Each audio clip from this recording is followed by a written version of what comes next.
مثل الذین اتخذوا من دون اللہ اولیاء، اللہ کو چھوڑ کر کے درختوں کو، پتھروں کو، بتوں کو جو معبود بناتے ہیں، کمثل العنکبوت، وہ مکڑی کی اس کے کمثل العنکبوت، عنکبوت کی طرح، اتخذت بیتا، اس نے جالیوں سے اپنا ایک گھر بنایا۔ اور کیا گھر ہے؟ وَإِنَّ أَوْهَنَ الْبُيُوتِ، تمام گھروں میں، رات گزارنے والی جگہوں میں سب سے زیادہ کمزور قسم کا گھر کیا ہے؟ لَبَيْتُ الْعَنْكَبُوتِ، مکڑی کی ہے۔ لَوْ كَانُوا يَعْلَمُونَ، کاش کہ تمہیں معلوم ہوتا ہے ان لوگوں کا تو پھر شرک نہ کرتے۔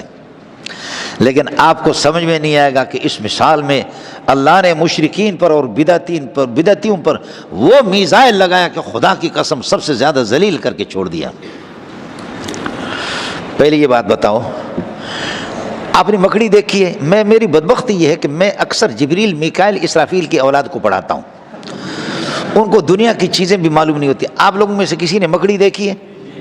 شکر ہے ربا، پھر بھی کچھ لوگوں کے ہاتھ نہیں اٹھے گی۔ عنکبوت کس نے دیکھا ہے؟ عنکبوت کا گھر آپ نے دیکھا ہے؟ جالی اس کے دیکھے؟ اب ہاتھ نیچے کرو، مجھے یہ بتاؤ کہ اس مکڑی کی جال میں، اس گھر میں کبھی کوئی شیر یا چیتا یا کوئی پہلوان یا کوئی طاقتور انسان پھنستے ہوئے دیکھا ہے؟ شیر اس میں، بولو، شیر اس میں پھنستا ہے؟ لیکن قسم اٹھاؤ کہ کس نے دیکھا کہ اس کے اندر مکھیاں پھنس جاتی ہیں؟ شکر ہے یا اللہ، پھر بھی کچھ انسان موجود ہے دنیا میں، سمجھے؟ شیر جب نہیں تو تمہارے مشرکانہ اور مبتدعانہ بدعتی رواج کے اندر، بدعتی تمہارے بدعت کے طریقوں میں اور مشرک کی شرک کے اندر کبھی کوئی موحد شیر پھنسے گا نہیں، تمہارے جیسے ذلیل مکھی پھنسے گا۔ اور مزہ آیا نہیں ہے؟ کبھی کوئی شیر دیوبند کا، کبھی کوئی دیوبند کا شیر، سمجھے؟ مگس کو باغ میں جانے نہ دینا کہ ناحق خون پروانے کا ہوگا۔ دیوبند کو تو مولوی منظور نے بدنام کر دیا، ورنہ دیوبند دیوبند ہے۔ بولو علماء دیوبند زندہ باد، علماء دیوبند زندہ باد۔ یہ ہوتا ہے، مگس کو باغ میں جانے نہ دینا کہ ناحق خون پروانے کا ہوگا۔ پروانے تو پروانے ہوتے ہیں، لیکن مکھی جب جائے گی تو پھر پروانوں کی خیر نہیں ہے۔ شیخ مصر جب آیا، شیخ مصر جب آیا، ایک غیر مقلد عالم، بہت بڑے عالم ہیں، میں ان سے استفادہ کرتا ہوں، لیکن اتنا بڑا نہیں ہے جتنا ہمارے اکابرین دیوبند بڑے ہے۔ مانتا ہوں، استفادہ ہم کرتے رہتے، استفادہ کرتے، دشمنوں کی کتابوں سے بھی ہم کرتے۔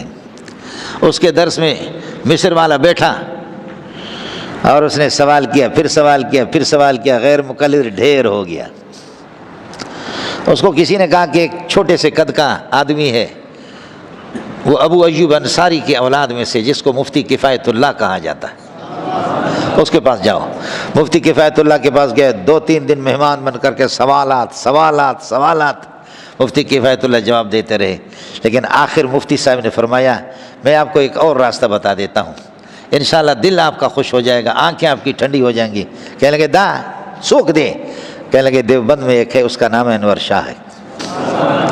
شاہ صاحب کا سبق ختم ہو گیا، آ کر کے تھوڑا سا سبق اس نے سنا، شاہ صاحب نے اس کو دیکھا تو عربی میں اسباق شروع کیا۔ قربان جاؤں شاہ صاحب آپ پہ، سمجھے؟ عربی میں سبق شروع کیا۔ اس نے کہا کہ اعد ما درست، جو آپ نے درس دیا اس کو واپس لوٹا دو۔ شاہ صاحب نے واپس لوٹایا پورا سبق عربی میں، خلاصہ بیان کیا۔ آج اشکالات کے جواب دیا، کل پرسوں ترسوں غصہ ہو کر کے وہ کنٹرول نہیں کر سکے، کھڑے ہو گئے، کہنے لگے کہ واللہ لو حلفت انک اعلم من ابی حنیفہ لما حنست، خدا کی قسم اگر یہ کہہ دوں تم ابو حنیفہ سے بڑے عالم ہو تو مجھ پر کوئی گناہ نہیں ہوگا، میں حارث نہیں ہو جاؤں گا، آپ ابو حنیفہ سے بھی اونچے۔ شاہ صاحب نے بولا سڑے چپ شے، سڑے بکواس مت کوا، چپ شے، اسکت۔ کہا کہ آپ نے میرا علم مان لیا؟ کہا مان لیا۔ کہا خوب مان لیا؟ کہا خوب مان لیا۔ کہا کہ پھر میں جو کچھ کہوں گا وہ بھی مانو گے؟ کہا بالکل مانوں گا۔ کہا اللہ کی قسم میرا علم ابو حنیفہ کے علم کا ایک قطرہ ہے سمندر کا، اب تو مان۔ تو نے تو انور شاہ کو دیکھا، تو نے ابو حنیفہ کو دیکھا بھی؟ بولو، تو نے تو ابو انور شاہ کو دیکھا جو ابو حنیفہ کے، یہ کہ اللہ آپ کا بھلا کرے، علوم کا کچھ حصہ اس کے پاس ہے، آپ نے ابو حنیفہ کو دیکھا بھی نہیں تو کیسے مجھے ابو حنیفہ سے بڑا کہا؟ میں بڑا ہو کر کے آپ کو بتا رہا ہوں کہ میرے جیسے لاکھوں ابو حنیفہ تک نہیں پہنچ سکتے۔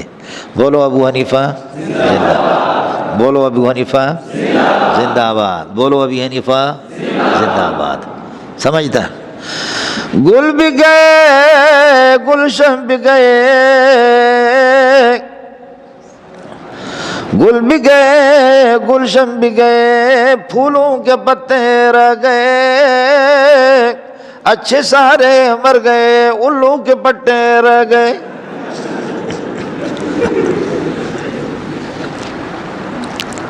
سمجھتا ہے؟ سبحان اللہ۔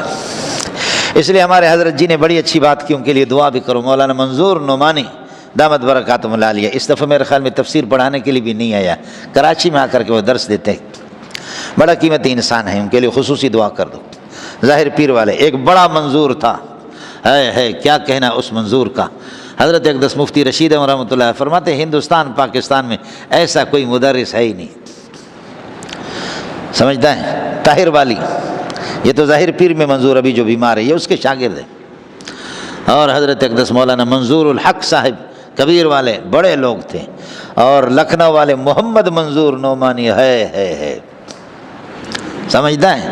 جتنے منظور تھے سارے منظور تھے، ایک منظور ہے آپ کے سامنے مردود ہے، سمجھتا ہے؟ باقی منظور تھے، لیکن ایک بدبخت ہے جو ان کے لیے بدنامی کا ذریعہ بنا ہے۔ خدا تعالیٰ اللہ تعالیٰ ان کے نقش قدم پر ہمیں چلائے، بڑے لوگ گزرے، سمجھتے ہیں؟ ارے تسی اتنے ہو یا کسی اور علاقے بچوں اتنے ہو؟ تو عرض کر رہا تھا کہ کبھی شیر مکڑی کی جال میں پھنسا ہوا نہیں ہوگا، موحد کبھی نہیں پھنسے گا تمہارے جیسے بے عقل۔ دوسرا آپ نے دیکھا کہ مکڑی اس چھت کے